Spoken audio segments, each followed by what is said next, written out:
Hello everyone, I'm back with another video on the CSAT passages. This time it will be about solving CSAT passages without reading them. Not all questions, all passages can be solved without reading, but 70 to 80% can be solved, and we have to solve only this much to pass the CSAT examination. So let's proceed. This is about me. So what actually makes the CSAT tough? This video will be divided in the two parts. First part will be about the basic analysis on the CSAT and CSAT passages.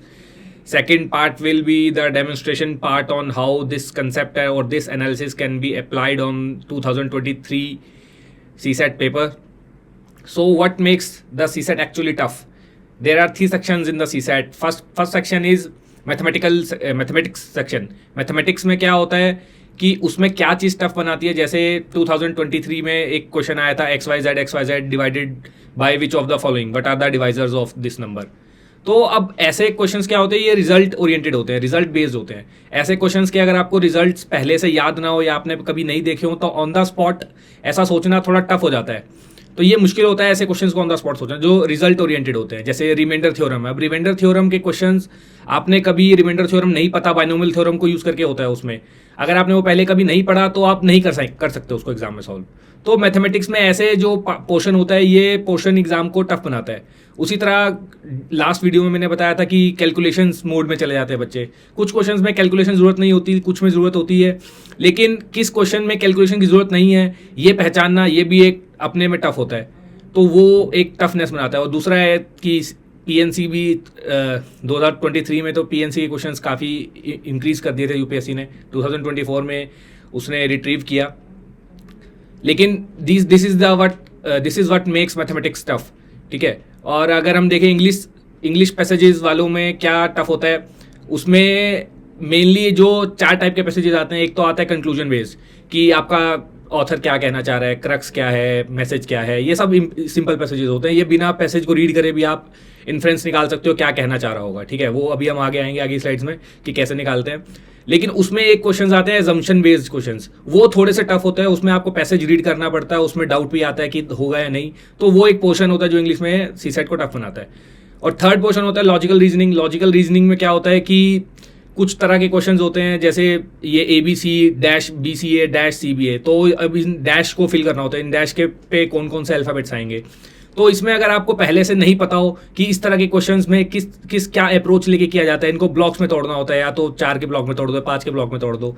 ऐसे ही आपके series के question आते हैं, series दे देंगे आपको, उसमें बोलेंगे कि मिसिंग नंबर क्या है. तो ऐसे LR में क्वेश्चंस में क्या होता है कि अगर आपने पहले से प्रैक्टिस नहीं करी है, आपको पैटर्न का नहीं पता कि इस क्वेश्चन में क्या क्या टेक्निक लगा के किस तरह से क्वेश्चन को सोल्व होता है, तो आप नहीं कर पाएंगे. ठीक है. अब आगे आते हैं. तो हमारा ऑब्जेक्टिव है क्या? तो क्या हमारा ऑब्जेक्टिव ये है कि जो अलग अलग पोर्शन में जो टफ चीज़ें आ रही है, इंग्लिश में एजम्पशन बेस्ड क्वेश्चन आ रहे हैं, एजम्पशन बेस्ड पैसेजेस आ रहे हैं, LR में ये जो कुछ नया पैटर्न उसने पूछ लिया मतलब क्वेश्चंस का, या फिर जो मैथमेटिक्स में PNC और ये सब रिजल्ट ओरिएंटेड क्वेश्चंस पूछ रहे हैं. तो क्या हमारा टारगेट ये है कि ऐसे क्वेश्चंस को हमें टारगेट करके सॉल्व करना है एग्जाम में. आप लोग समझिए, आप लोगों को नंबर लाने हैं कुछ 67 या 66 नंबर लाने होते हैं, 33%. ठीक है. तो आपको सारे क्वेश्चन सॉल्व करने ही नहीं है. जो समझदार व्यक्ति होता है वो क्या करता है कि मान लो आपके घर में बगीचा है. ठीक है. आपने बगीचे में बहुत सारे पेड़ लगा रखे हैं. आपने अमरूद का लगा रखा है, अंगूर का लगा रखा है, लीची का लगा रखा है, सब लगा रखे हैं. ठीक है. तो जब आप उस पे से फल तोड़ने जाते हैं तो क्या आप सारे फल तोड़ लेते हैं क्या? आप वही फल तोड़ते हैं जो पक चुके हैं. और जो फल पक चुका है उसको तोड़ने में भलाई होती है. ठीक है. और जो फल पका नहीं है उसको कभी नहीं तोड़ा जाता, उसको पकने के लिए छोड़ दिया जाता है कि तू पहले पक जा फिर बाद में तेरे को तोड़ेंगे.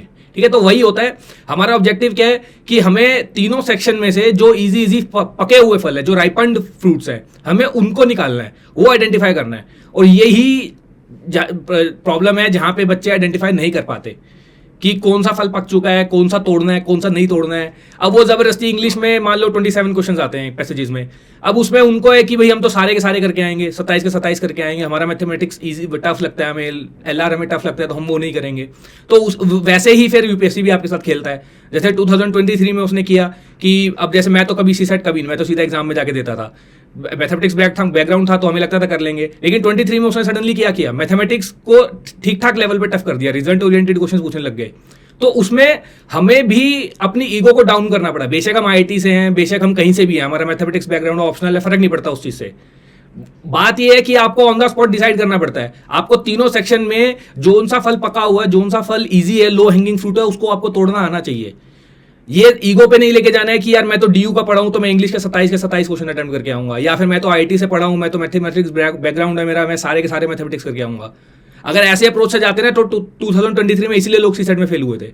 मैं आईटी का बैकग्राउंड हूं तो मैंने भी मैथ्स के कुछ क्वेश्चन छोड़ दिए थे कि यार इसमें कौन दिमाग लगाए, इससे अच्छा तो मैं इंग्लिश के क्वेश्चन कर लेता हूं। जीएस की तरह जीएस वाला मास्टर की स्केलेटिक की लगा के वहां से क्वेश्चन निकल जा रहे थे मेरे, तो मैं वो करके आया, आराम से हो गया सीसेट क्लियर।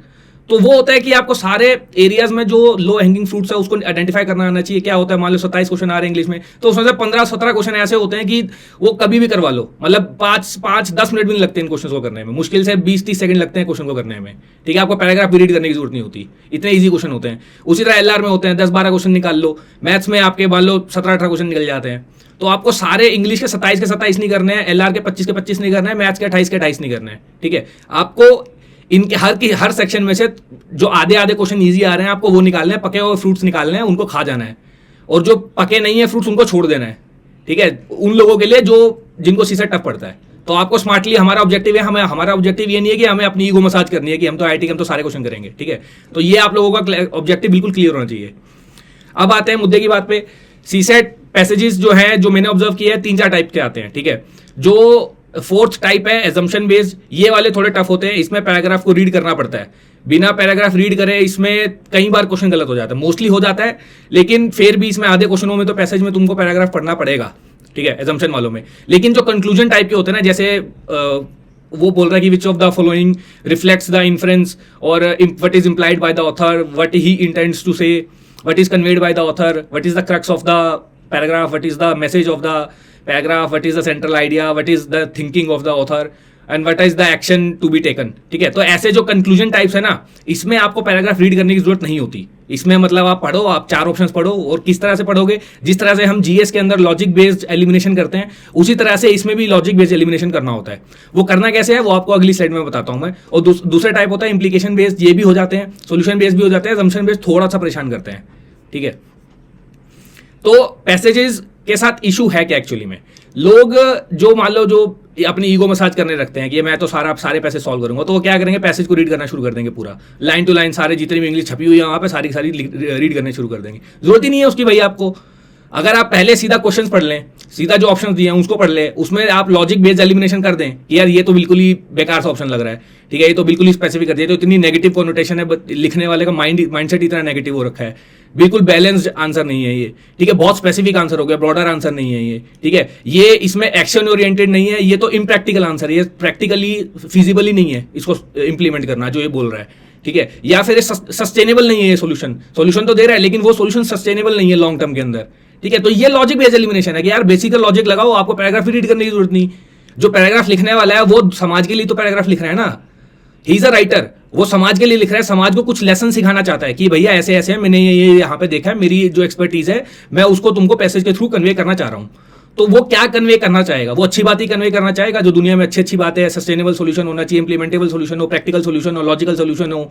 ठीक है, या फिर जो एक्शन ओरिएंटेड, ये नहीं है कि क्रिटिसाइज कर दिया फिर न्यूज की तरह, न्यूज एंकर्स की तरह फालतू में क्रिटिसाइज करके बैठ गए और सोल्यूशन दिया न्यूज का, तो ऐसा जो ऑप्शन होगा वो ऑब्वियस है ऑप्शन बेकार होगा। भैया जो क्रिटिसिज्म है वो हमेशा कंस्ट्रक्टिव होना चाहिए। जैसे इंटरव्यू, अगर मैं आपको सिंपल सी बात बोलूं तो आपको वो ऑप्शन चुनना है, वो स्टेटमेंट चुननी है जो स्टेटमेंट आपके इंटरव्यूअर के सामने आप बोल सकते हो। अगर आप सिविल सर्विसेज का बाद में इंटरव्यू देंगे तो आपको समझ आ जाएगा कि बैलेंस आंसर देना होता है। और दूसरा क्या होता है, उसमें डायरेक्टिव्स लोग इग्नोर कर देते हैं। डायरेक्टिव्स क्या होते हैं कि मान लो वो क्वेश्चन खुद बोल रहा है कि which one is the most logical, which one is the most practical, which one is the most feasible solution. ठीक है, अब वो खुद ही बोल रहा है प्रैक्टिकल सोल्यूशन बताओ तुम। अब तुम ऑप्शन में लिखा हुआ है कि सारी रिवर्स को इंटरलिंक कर देंगे इंडिया की, भाई वो प्रैक्टिकल ही नहीं है। क्वेश्चन बोल रहा है which one is the step can be taken immediately, वो बोल रहा है इमीडिएटली कौन सा स्टेप लें। अब आप बोल रहे हो कि इमीडिएटली भैया एनवायरमेंटल अवेयरनेस फैला दो सब लोगों के, ये चीज लॉन्ग टर्म का सोल्यूशन है, इमीडिएट सोल्यूशन नहीं है इसका। इमीडिएटली आप क्या कर सकते हो कि प्लांट जो एफ्लुएंट ट्रीटमेंट प्लांट लगा सकते हो। तो जो डायरेक्टिव्स है ना क्वेश्चन के अंदर, अभी आपको दिखाऊंगा, डिस्कस करेंगे 2023 का पेपर में, उसमें आपको समझ आएगा। ठीक है, उसके बाद एजम्पशन बेस्ड क्वेश्चन में चले जाएंगे, अपनी ईगो पे ले लेंगे, मैं तो 27 के 27, भाई 27 के 27 आपको करना ही नहीं, आपको 20 करके आ जाओ इंग्लिश के, बाकी मैथ से निकालो। अब आप तैयारी अनबैलेंस करके जा रहे हो कि मैं खाली इंग्लिश का अटेम्प्ट करूंगा या मैं खाली मैथ्स का अटेम्प्ट करूंगा। वो चीज यूपीएससी ने 2023 में लोगों को शॉक दे के देख लिया।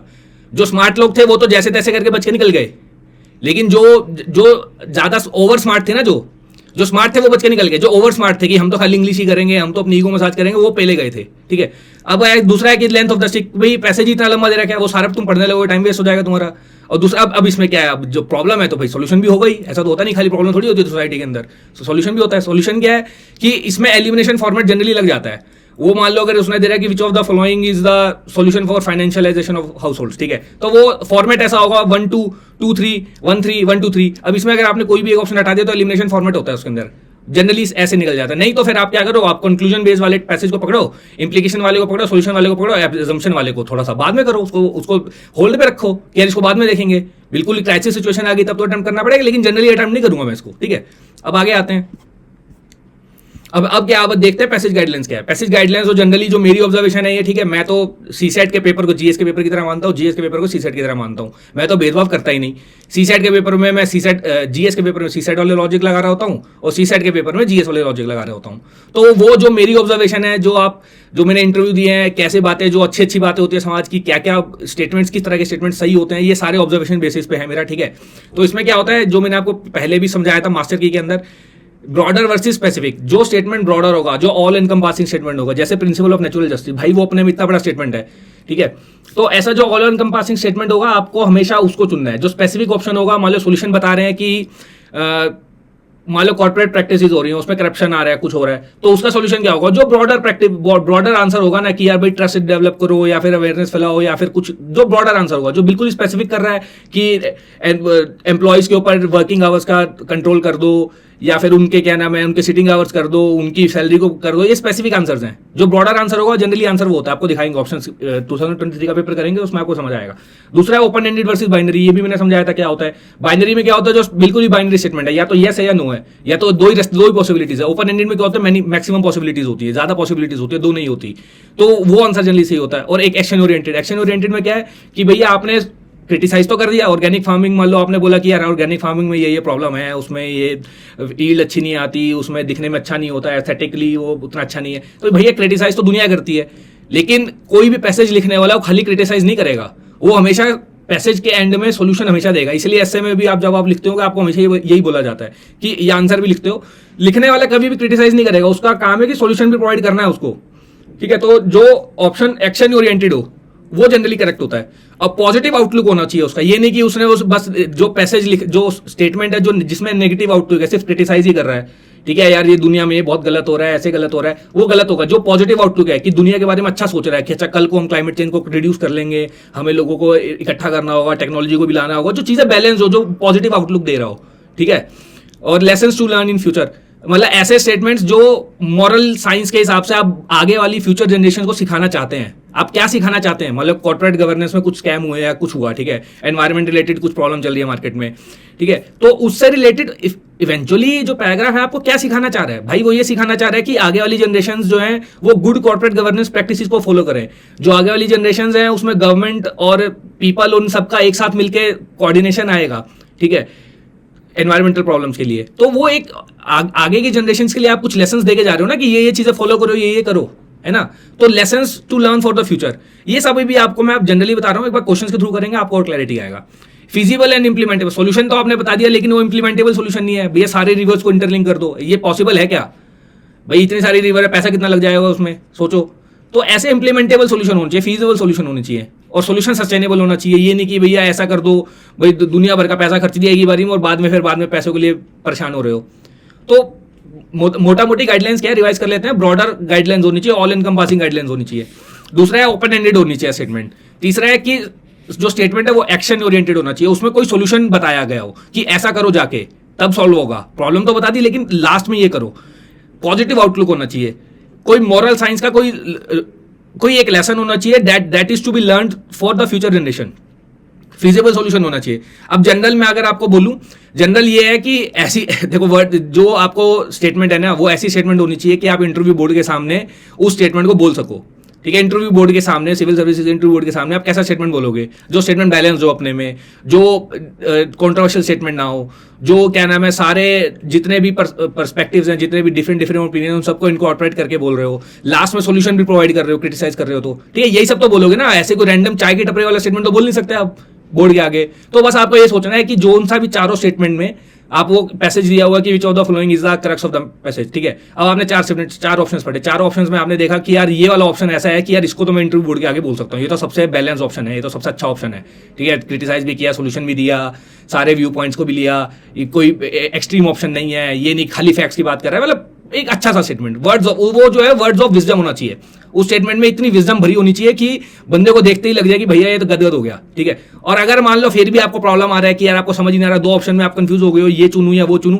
उस केस में क्या करना है, आपको पूरा पैसेज नहीं रीड करना है, आपको सबसे पहले चेक करना है पैसेज की पहली 2 लाइन और पैसेज की लास्ट 2 लाइन। जनरली इन दोनों में आपको टॉपिक ऑफ द पैसेज समझ आ जाएगा, किस टॉपिक के ऊपर पैसेज की बात हो रही है। कई बार ऐसा होता है कि 4 ऑप्शंस पढ़ के आप कंफ्यूज हो जाते हो, यार ये जो टॉपिक है ये एजुकेशन के बारे में बात कर रहा है पैसेज या फिर हेल्थ के बारे में बात कर रहा है।